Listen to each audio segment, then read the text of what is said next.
Good evening everyone. नमस्कार नमस्कारम। मैं कार्तिक गुप्ता आप सभी का इंग्लिश विद कार्तिक सर के ऑफिशियल यूट्यूब चैनल पर बहुत बहुत स्वागत करता हूँ। वॉकेब वाइब सेशन के स्पेशली सेशन में आपका वेलकम है और इस सेशन का सीरीज नंबर है 4। हैशटैग 4 में आज हम हैं और हैशटैग 4 में हम आज बहुत कुछ नए वर्ड्स और idiom and one word substitution को सीखेंगे। चलिए आइए स्टार्ट कर लेते हैं हम अपने सेशन को बात करेंगे तो मंजिलें भी जिद्दी हैं, रास्ते भी जिद्दी हैं। मंजिलें भी जिद्दी हैं, रास्ते भी जिद्दी हैं। देखते हैं कल क्या होगा, हौसले भी तो जिद्दी हैं। So welcome to English with Karthik sir official YouTube channel and बात करेंगे। सो ये जो सेशन है ये आपके गवर्नमेंट एग्जाम्स, टीचिंग एग्जाम्स के लिए बहुत इंपॉर्टेंट, चाहे वो बीपीएससी 4.0 को लेकर हो, केबीएस को लेकर हो, एनबीएस को लेकर हो, डी ट्रिपल एस बी को लेकर हो, SSC CGL, CPO, CHSL steno के लिए बहुत इंपॉर्टेंट है, आईबीपीएस क्लर्क के लिए बहुत इंपॉर्टेंट है एंड बैंकिंग एग्जाम्स के लिए इंपॉर्टेंट है। तो वो एग्जैक्टली में वॉकैब सारे एग्जाम में सेम आती है। ऐसा नहीं है कि वॉकैब का कोई सिनेरियो या पैटर्न चेंज होता हो, कभी भी नहीं होता। अलग अलग वर्ड्स अलग अलग एग्जाम में कभी भी और कहीं भी पूछे जा सकते हैं। आइए स्टार्ट करेंगे। तो इस सेशन में आपको कंटेंट क्या क्या मिलेगा, तो 5 यहाँ पर आपको ईडियम्स देखने को मिलेंगी, 5 वर्ड्स आपको देखने को मिलेंगे एंड 5 आपके वन वर्ड सब्स्टिट्यूशन आपको देखने को मिलेंगे। चलिए स्टार्ट करते हैं हम कहानी को। तो कहानी को हम स्टार्ट करेंगे कुछ इस तरह कि आइए चलते हैं ब्रेन स्टॉर्मिंग, हम सेशन में चलते हैं। ये वॉकैब सेशन आपके ब्रेन के लिए काफ़ी हेल्पफुल रहेगा, क्योंकि आपको पता है कि ऑजोवेल भी कहते हैं कि जब हम पुरानी नॉलेज के साथ नई नॉलेज को हम जोड़ लेते हैं तो ये सिद्धांत हमारे लिए बहुत इंपॉर्टेंट हो जाता है। इसे हम मॉडर्न कॉग्निटिव थ्योरी भी कहते हैं, एमसीटी भी कहते हैं। चलिए आइए हम स्टार्ट कर लेते हैं सेशन को स्टार्ट करेंगे तो एक क्विक रिवीजन लेंगे। सर एनकाउंटर का मतलब क्या होता है? सर एनकाउंटर का मतलब होता है सर फेस करना। क्या करना सर? फेस करना। ओके। एंड डैंग का मतलब होता है सर मॉइस्ट होना। क्या होना सर? मॉइस्ट होना। ओके। कॉम्प्लेसेंट का मतलब होता है सर स्मग। स्मग का मतलब क्या होता है सर? सेल्फ सेटिस्फाइड होना। ईगर का मतलब होता है सर कीन, मतलब किसी भी बात के लिए उत्सुक होना। फ्रेगाइल का मतलब होता है कि समथिंग इजीली ब्रेकेबल, कि जो आसानी से टूट जाता है, तो डेट इज कॉल्ड फ्रेगाइल हम कहते हैं। क्या कहते हैं सर? फ्रेगाइल हम इसे कहते हैं। शेक इन वन शूज का मतलब होता है डर से कांपना। कैरेट एंड स्टिक का मतलब होता है reward and punishment. Blue stocking का मतलब होता है एजुकेटेड लेडी बट पेडेंटिक। और बैकबोन का मतलब होता है किसी चीज का, जैसे कि मैंने कहा the farmers are backbone of Indian economy की जो बैकबोन है, मतलब रीढ़ की हड्डी होना, मेन होना। एंड सिल्वर बुलेट का मतलब होता है a simple solution to complicated problem. अब हम चलते हैं वन वर्ड सब्स्टिट्यूशन की तरफ। तो एक्स्ट्रावेजेंट का मतलब क्या होता है? कि वेरी एक्सपेंसिव होना, सॉरी, एक्स्ट्रावेजेंट का मतलब होता है कि कुछ जो एक्स्ट्रा फिजूली खर्च करते हैं। ओके। इंसॉल्वेंट का मतलब होता है बैंकरप्ट हो जाना। परवेन्यू का मतलब होता है न्यू वेल्थ। ओके। एल्ट्रिस्ट का मतलब होता है हेल्प अदर्स, मतलब दूसरों की मदद करना, और एल्ट्रिज्म भी इसी से रिलेटेड है। ओके। एक क्विक रिवीजन था कल वाली क्लास का। यदि कल वाली क्लास आपने हैशटैग 3 को नहीं देखा है तो अभी जाके देख लीजिएगा इस सेशन के बाद। हैशटैग 3। ओके। डेली वॉकैब सेशन है, ये डेली वॉकैब सेशन रात को 9 बजे आता है। 9 PM पर ये डेली आपको सेशन देखने को मिलता है। ओके। चलिए आगे हम बात करेंगे। तो आज की क्लास में हम कुछ वर्ड्स को डिस्कस करेंगे, जैसे कि आज की क्लास का पहला वर्ड है लेगेसी। तो लेगेसी का मतलब क्या है? लेगेसी का मतलब होता है कि समथिंग इज लीगल, मतलब ऐसी कोई भी चीज जो लीगल है, मतलब हम कह सकते हैं जो कि आपकी पैतृक है, जिस पर सिर्फ और सिर्फ आपका अधिकार है। जैसे कोई जमीन पापा के पास, दादाजी के पास थी, दादाजी से पापा के पास आई, पापा जी के पास आपके पास आ गई, तो वो आपके लिए क्या है सर? लेगेसी है। इसी को हम प्रिविलेज भी कहते हैं, इसी को हम प्रिविलेज भी कहते हैं, इसी को हम इनहेरिटेंस भी कहते हैं।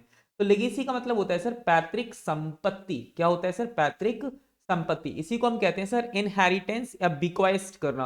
बिक्वेस्ट एक मोस्ट इंपोर्टेंट वर्ड है। बिक्वेस्ट का मतलब होता है कोई भी चीज पैतृक संपत्ति है। चलिए बात करते हैं। जैसे लिखा हुआ है माय ग्रैंड फादर्स लेगेसी, जो मेरे ग्रैंड फादर की लेगेसी थी, includes a beautiful house and a large collection of books, जिसमें एक ब्यूटीफुल हाउस था एंड एक लार्ज कलेक्शन बुक्स भी हैं। The scientist left behind a lasting legacy of ground breaking discoveries, जो कि जो साइंटिस्ट होते हैं वो अपने पीछे क्या छोड़ देते हैं? ग्राउंड ब्रेकिंग डिस्कवरी छोड़ देते हैं, खोजें छोड़ देते हैं। ओके। चलिए आज का पहला वर्ड क्या हो जाता है सर? लेगेसी। लेगेसी के बाद होता है सर जुवेनाइल। सर जुवेनाइल का मतलब क्या होता है? सर जुवेनाइल का मतलब होता है, जुवेनाइल को आप जुबिन नौटियाल से याद रखिएगा। जुवेनाइल को आप किससे याद रख सकते हैं सर? जुबिन नौटियाल से याद रख सकते हैं।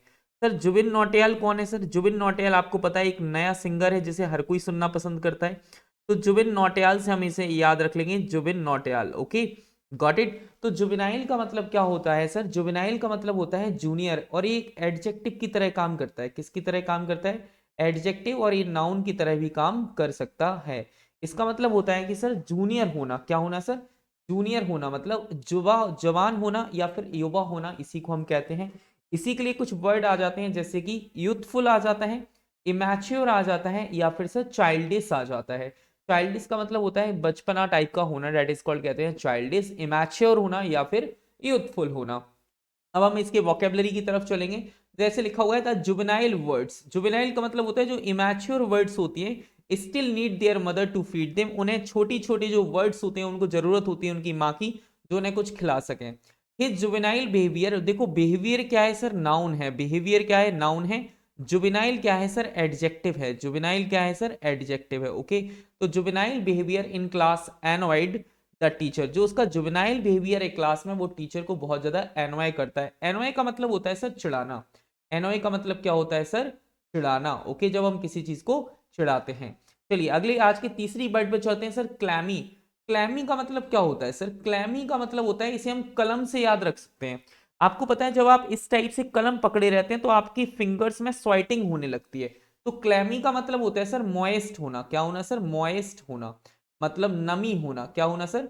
नमी होना। यदि किसी भी चीज में जो नमी होती है, इसी को हम क्या कहते हैं सर? मॉइस्ट कहते हैं। मतलब चिपचिपापन होना। क्या होना सर? चिपचिपापन होना। इसी को हमने क्या कह दिया सर? मॉइस्ट और डैम्प होना। कल आपने मॉइस्ट और डैम्प पढ़ा था। ओके, अब आपको पता है क्लैमी एक एडजेक्टिव होता है। क्या होता है sir? Clammy atmosphere, clammy room. तो ये क्लैमी जो है वो आपके लिए क्या, किसका काम करता है सर? एडजेक्टिव का काम करता है। चलिए आगे हम बात करेंगे। तो जैसे लिखा हुआ है हर हैंड्स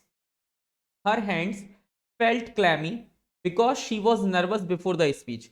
जो उसके हाथ हैं वो बहुत ज्यादा क्लैमी फील कर रहे थे, क्योंकि वो बहुत ज्यादा नर्वस था स्पीच से पहले। तो क्लैमी का मतलब हो गया सर, क्लैमी जो है वो एडजेक्टिव का काम कर रहा है। किसका काम कर रहा है सर?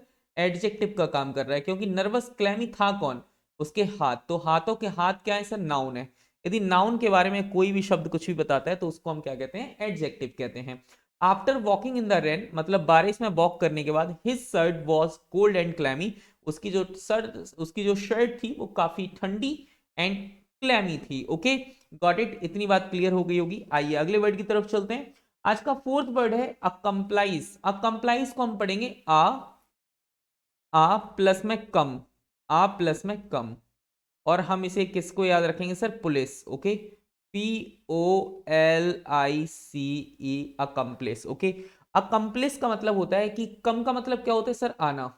एक व्यक्ति जो पुलिस के हाथ आ जाए, एक व्यक्ति जो पुलिस के हाथ आ जाए, तो इसका मतलब है क्या सर? इसका मतलब तो ये होता है कि वो पार्टनर इन क्राइम है। तो अकम्प्लिस का मतलब होता है सर पार्टनर इन क्राइम। क्या होता है सर? Partner in crime. मतलब कोई भी व्यक्ति जो कि पार्टनर इन क्राइम होता है, उसी को हम क्या कहते हैं सर? अकम्प्लिस कहते हैं। इसी के लिए एक प्यारा सा वर्ड आता है अवेटर। तो याद रखिएगा, जैसे कि आपको पता है जब ये लोग पुलिस के हाथ आ गए तो ये पार्टनर इन क्राइम थे। चलिए, इसी का मतलब होता है सर सह अपराधी होना। क्या होना सर? सह अपराधी होना। सह अपराधी का मतलब क्या होता है? कि जो अपराध करने में भूमिका निभाता है उसे हम कहते हैं सह अपराधी होना। ओके, चलिए अगले वर्ड की तरफ हम रुक करेंगे। तो अगला वर्ड हमारे पास क्या है? इसी को कहते हैं सर अवेटर। क्या कहते हैं सर? अवेटर। ओके, अवेटर, जो वेटर होता है वो होटलों में, जो बड़े बड़े होटलों में वेटर होते हैं ना, वो क्राइम में पार्टनर होते हैं, वो हर चीज में मदद करते हैं। तो पार्टनर इन क्राइम। ओके, जैसे लिखा हुआ है द थीप एस्केप्ड, जो थीप था वो बच गया, but the police caught his accomplice, जो थीप था वो तो बच गया, लेकिन पुलिस ने उसके पार्टनर को पकड़ लिया। Okay, she refuse to be an accomplice, she refuse to be an accomplice, उसने मना कर दिया पार्टनर इन क्राइम में होने से। In her friends plan to cheat on the test, कि वो चीट करेंगे टेस्ट में। ओके, चलिए अगले वर्ड की तरफ रुक करते हैं। अगला वर्ड होता है सर हम्बग। हम्बग को हम कैसे याद रखेंगे? हम हम भाग, हम भाग जाएंगे। जब लड़के लड़की मोहब्बत में होते हैं तो वो क्या कहते हैं सर? हम भाग जाएंगे। हम भाग जाएंगे इसका मतलब हम क्या कर लेंगे? हम बग का मतलब क्या होता है? हम भाग जाएंगे मतलब किसी को चीट करना। हम बग, जैसे गल, गल को हम कैसे याद रख सकते हैं? गुल। जब हम अपनी पढ़ाई कर रहे थे तो बिजली क्या हो गई? गुल हो गई। बिजली क्या हो गई सर? गुल हो गई।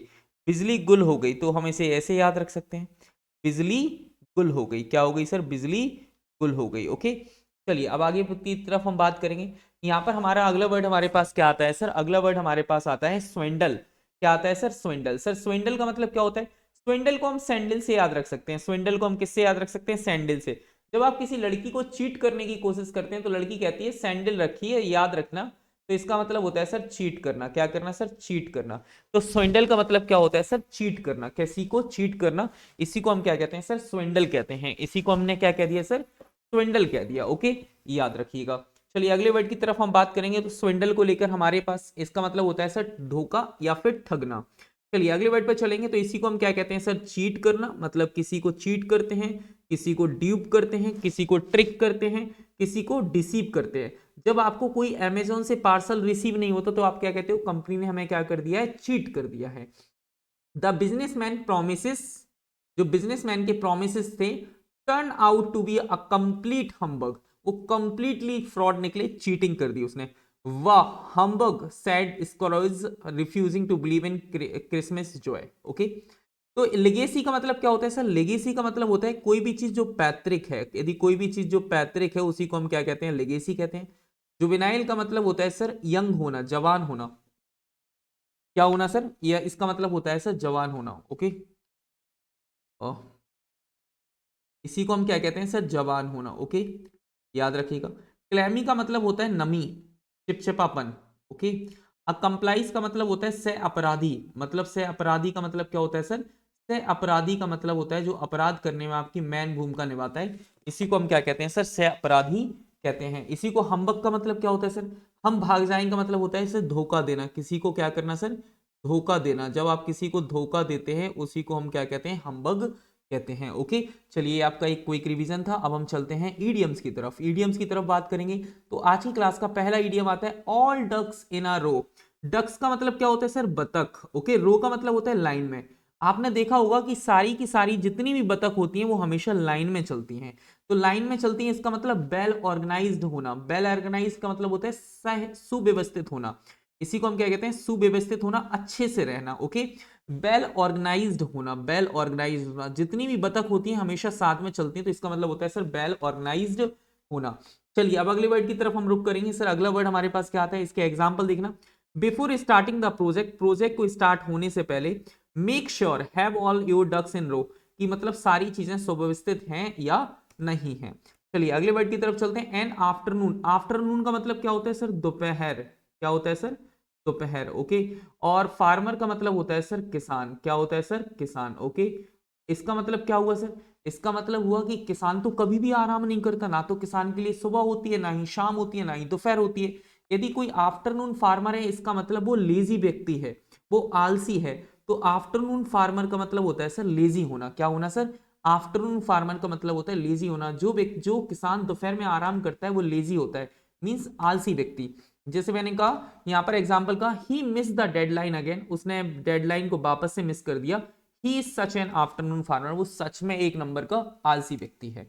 चलिए अगले इडियम पे चलते हैं। एक होता है सर नेल वाइटिंग। नेल वाइटिंग का मतलब क्या होता है? जब आप नेल का मतलब होता है सर नाखून। नेल का मतलब क्या होता है सर? नाखून। ओके, नेल का मतलब क्या होता है सर? नाखून। ओके, एंड बाइटिंग का मतलब होता है चबाना। बाइटिंग का मतलब क्या होता है सर? चबाना। जब अपने हाथों के नाखून चबाते हो तो इसका मतलब क्या होता है कि कोई ना कोई स्थिति ऐसी है जो परेशान कर रही है। सस्पेंसफुल होना, रोमांचक स्थिति होना, बहुत रोमांचक स्थिति होना। जब मैच का लास्ट ओवर चलता है तो आप नाखून चबाते हो, ऐसे नाखून चबाते हो कि यार क्या होने वाला है, क्या होने वाला है, क्या होने वाला है। इसी को हम कहते हैं बहुत रोमांचक स्थिति होना, मींस सस्पेंसफुल होना। मींस क्या होना सर? सस्पेंसफुल होना। जैसे मैंने कहा था cricket match was nail biting finish. जो क्रिकेट मैच था उसकी जो फिनिश थी वो नेल वाइटिंग थी। No one could predict the winner, कोई भी प्रिडिक्ट नहीं कर सकता था कि विनर कौन होगा। चलिए अगले वर्ड की तरफ चलेंगे। Apple of one side. अब एप्पल ऑफ वन का आई का मतलब क्या होता है? जो एप्पल का फोन होता है वो सबकी आंखों में कैसा लगता है? जो एप्पल का फोन होता है वो सबकी आंखों में काफी अच्छा लगता है। एप्पल का फोन सबकी आंखों में सबको अच्छा लगता है। ओके, तो इसका मतलब होता है sir Apple of one side, मतलब एप्पल का मतलब समझ गए? एप्पल का फोन। ओके, एंड आई का मतलब हो गई सर आंख। ओके, तो एप्पल का फोन सबकी आंखों का तारा होता है, मतलब वेरी वेरी वेरी डियर होता है। ओके, तो इसका मतलब क्या होता है सर? वेरी वेरी डियर होना। Apple of one's eye. अति प्रिय वस्तु मतलब कोई भी चीज जो कि अति प्रिय है, मींस बहुत प्यारा होना किसी को, इसी को हम कहते हैं वेरी डियर। क्या होना सर? वेरी डियर या डियरली लव, मतलब बहुत ही प्यारा होना। चलिए, जैसे लिखा हुआ है his daughter is the Apple of his eyes, जो उसकी डॉटर है वो एप्पल ऑफ हिज आईज है। He does everything to make her happy, वो उसको उसके लिए कुछ भी कर सकता है, उसको खुश करने के लिए कुछ भी कर सकता है, क्योंकि उसकी बेटी उसकी आंखों का तारा है, और बेटियां आंखों का तारा होना भी चाहिए। चलिए अगले वर्ड की तरफ चलेंगे, जंप द गन। यदि जंप का मतलब क्या होता है सर? जंप का मतलब होता है सर कूदना, और गन का मतलब क्या होता है? बंदूक। यदि कोई व्यक्ति बंदूक को ही कूद गया, इसका मतलब बहुत जल्दी में था। तो जंप द गन का मतलब क्या होता है सर? जंप द गन का मतलब होता है जल्दीबाजी करना, मतलब किसी भी काम को बिफोर टाइमलाइन करना, मतलब किसी भी काम को बिफोर टाइमलाइन करना, इसी को हम क्या कहते हैं? Before timeline. जब कोई भी काम बिफोर टाइमलाइन होता है, इसी को हम क्या कहते हैं सर? इसी को कहते हैं jump the gun.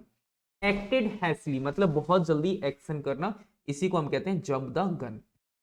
They jump the gun, उन्होंने क्या किया? जंप, गन को जंप किया। एंड अनाउंस, और उन्होंने अनाउंस किया the product before it was fully ready, उन्होंने जल्दीबाजी में उत्पाद को पूरी तरह तैयार होने से पहले ही घोषित कर दिया। ओके, चलिए ऑल डक्स इन अ रो का मतलब क्या होता है सर? वेल ऑर्गेनाइज्ड होना। क्या होना? सुव्यवस्थित होना, वेल ऑर्गेनाइज्ड होना। जल्दी से हम कोई रिवीजन लेते हैं सर, वेल ऑर्गेनाइज्ड होना। ओके, एंड बात करेंगे एन आफ्टरनून फार्मर का मतलब क्या बताया था सर? आ लेजी पर्सन, मतलब एक ऐसा व्यक्ति जो कि आलसी होता है, उसी को हम क्या कहते हैं? आ लेजी पर्सन कहते हैं। नील वाइटिंग का मतलब क्या होता है सर? सस्पेंसफुल होना। क्या होना सर? सस्पेंसफुल होना, सस्पेंसफुल होना। ओके, और मतलब रोमांचक स्थिति होना। एप्पल ऑफ वन आई का मतलब होता है सर वेरी डियर, मतलब कोई भी बहुत खास है, वेरी डियर होना। एंड जंप द गन का मतलब होता है एक्टेड हैस्टली, मतलब एक्ट हैस्टली मतलब बहुत जल्दी में कोई काम करना, मतलब समय से पहले कोई काम करना, जिसे कहते हैं जंप द गन। चलिए अब चलते हैं वन वर्ड सब्स्टिट्यूशन की तरफ। वन वर्ड सब्स्टिट्यूशन की तरफ चलेंगे तो आइए अगले वर्ड पे आते हैं, स्लैम। एक वर्ड आता है सर स्लैम। स्लैम का मतलब क्या होता है सर? स्लैम को हम याद रख सकते हैं सलाम से। आपको पता है दमंग मूवी आपने देखी है, जैसे ही दमंग मूवी में थानेदार थाने में आते हैं तो हर कोई उन्हें क्या करता है सर? सलाम करने लगता है। तो सलाम, स्लैम का मतलब क्या होता है सर? जोर से बंद करना, सारे दरवाजे वो जोर से बंद कर देते हैं, तो इसका मतलब स्लैम का मतलब होता है कोई भी चीज को एकदम शट करना, जोर से बंद करना। टू शट अ डोर, कोई भी दरवाजा या खिड़की, और लिड फोर्सफुली एंड लाउडली, यदि हम किसी चीज को, दरवाजे को या खिड़की को तेज बंद करते हैं तो इसी को हम क्या कहते हैं सर? स्लैम कहते हैं, जोर से बंद करना। क्या करना सर? जोर से बंद करना। चलिए आगे बात करते हैं, शी बॉट एन एक्स्ट्रा। ओहो, अच्छा ये सेम आ गया, कोई बात नहीं। चलिए अगली बात पर हम आते हैं। एक वर्ड होता है सर प्रोवेंडर। सर प्रोवेंडर का मतलब क्या होता है? प्रोवेंडर का मतलब हम याद रखेंगे यहां से, प्रोवेंडर का मतलब क्या होता है आपको पता है? प्रोवेंडर का मतलब हम याद रख सकते हैं, कोई भी ओकेजन पर, कोई भी ओकेजन पर हम क्या करते हैं? पशुओं का भोजन कराते हैं। जैसे होली आई तो होली पे आपने गाय को खाना खिलाया, गाय को क्या खिलाया? गाय को खाना खिलाया। तो डेट इज कॉल्ड, हम इसे कहते हैं सर प्रोवेंडर, जो मतलब खाना, गाय को खाना खिलाना मतलब बोले तो प्रोवेंडर, मतलब पशुओं का भोजन। फूड फॉर फार्म एनिमल्स, ऐसा भोजन जो कि फार्म एनिमल्स पर है। जैसे आप जानते होंगे अंबानी जी का फार्म है गुजरात में, तो अंबानी जी का जो फार्म हाउस है वहां पर जो खाना बनता है जानवरों के लिए, उसे हम कहते हैं प्रोवेंडर। क्या कहते हैं सर? प्रोवेंडर। ओके, कोई भी ओकेजन पर, कोई भी फंक्शन पर, कोई भी त्योहार पर जब हम पशुओं को खाना खिलाते हैं उसे हम कहते हैं प्रोवेंडर। ओके, अब हम आगे बात करेंगे। एक वर्ड आता है सर फ्रॉथी। फ्रॉथी का मतलब क्या होता है सर? पानी के जो बुलबुले होते हैं ना, उन्हें हम फ्रॉथी कहते हैं। जब हम पेप्सी को ग्लास में डालते हैं तो उसके अंदर झाग आने लगता है, तो फ्रॉथी का मतलब होता है सर झागदार होना। फ्रॉथी का मतलब क्या होता है सर? झागदार होना। जैसे ही आपको कोई फ्रॉथी मांगता है, जैसे ही आपसे कोई फ्रॉथी मांगता है तो आपके आपके जिंदगी में झाग आने लगते हैं, अरे क्या करें क्या ना करें। इसका मतलब होता है to be full covered with a mass of small bubbles, that is called, कहते हैं फ्रॉथी। चलिए आगे हम बात करते हैं, अगली बात पर आएंगे। तो एक वर्ड होता है सर प्लेगरिज्म। प्लेगरिज्म को हम याद रखेंगे, जब आप किसी का डेटा कॉपी करते हैं, तो हम साहित्य, लिटरेचर किसी का कॉपी करते हैं, उसे हम प्लेगरिज्म कहते हैं, मतलब साहित्यिक चोरी करना, साहित्यिक चोरी करना। ओके, चलिए आगे हम बात करेंगे, जैसे लिटरेरी थेफ्ट और passing off an author's original work as one's own, इसी को प्लेगरिज्म कहते हैं। चलिए आगे हम बात करेंगे, एक वर्ड होता है सर ट्रायस्ट। ट्राई का मतलब होता है सर कोशिश करना। जब आप किसी लड़की को सेट करने की कोशिश करते हैं तो आप चाहते हैं कि कोई प्राइवेट प्लेस पर मिले, तो इसका मतलब होता है कि गुप्त स्थान पर भेंट करना। ओके, अ प्राइवेट रोमांटिक रेडिजिनुअस बिटवीन लवर्स, मतलब एक ऐसी कोई प्लेस जो कि जहां पर कपल्स मिलते हैं उसे हम क्या कहते हैं, ट्रायस कहते हैं। आपको पता है इसका सबसे बेस्ट एग्जांपल क्या है, ओयो। क्या है सर, ओयो। ओके, चलिए आगे हम बात करते हैं। यहाँ पर जैसे स्लैम का मतलब क्या हो जाएगा सर, स्लैम का मतलब होता है to shut the door with sound. Provender का मतलब क्या होता है, food for animals. And frothy का मतलब क्या होता है, बुबल्स। प्लेगरिज्म का मतलब होता है stealing, stealing of literary. And tryst का मतलब होता है एक ऐसी प्लेस जहां पर कपल मिलते हैं। तो आज के सेशन में हमने 5 idioms, 5 one word substitution, 5 words को सीखा। यदि आप हमारी इस क्लास की पीडीएफ को जो है पीडीएफ को लेना चाहते हैं तो इस टेलीग्राम चैनल को आप जरूर ज्वाइन करें। टेलीग्राम चैनल पर हर दिन की पीडीएफ अपलोड हो जाती है 9:15 पर। 9:15 पर हमेशा डेली पीडीएफ अपलोड हो जाती है। यदि आप मुझे इंस्टाग्राम पर फॉलो करना चाहते हैं तो इंस्टाग्राम पर भी फॉलो कर सकते हैं, तो कांटेक्ट कर सकते हैं। कांटेक्ट नंबर आपके पास दिया हुआ है। यदि आप किसी भी चीज के लिए कांटेक्ट करना चाहते हैं आप मैसेज कर सकते हैं, आप अपने डाउट इस नंबर पर भेज सकते हैं। आपको कोई भी डाउट है तो आप इस नंबर पर भेज सकते हैं। और आप प्लीज कमेंट बॉक्स में कमेंट जरूर करें, सेशन को लाइक जरूर करें, कमेंट करें, लाइक करें, ये आपकी रिस्पॉन्सिबिलिटी है। ओके, चलिए बाकी थैंक यू सो मच, मिलेंगे आपसे किसी नेक्स्ट वीडियो में ऐसे ही। जब तक के लिए टाटा बाय बाय, हंसते रहिए, मुस्कुराते रहिए, खुश रहिए। Thank you so much for watching this session, bye bye, take care.